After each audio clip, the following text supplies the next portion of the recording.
Hello guys and welcome back to the channel. In this video, I'm going to show you how you can use dictate mode in ChatGPT. So let's get started.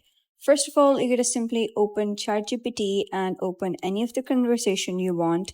Doesn't matter the conversation is new or already existing one. So you're going to head over to the prompt box and right next to it, you'll be able to see a dictate button. You can simply click on this microphone or you can also click on Control plus Shift plus D in order to trigger this dictate button. So simply press on this button and you'll be able to see this that says ChatGPT.com wants to use available microphone. So you're going to select your microphone and you're going to select your preference whether you want allow while visiting the site, allow this time, or never allow. So let me just select allow while using the site. So each and every time that I am here on ChatGPT and I'm trying to dictate, I don't have to select that.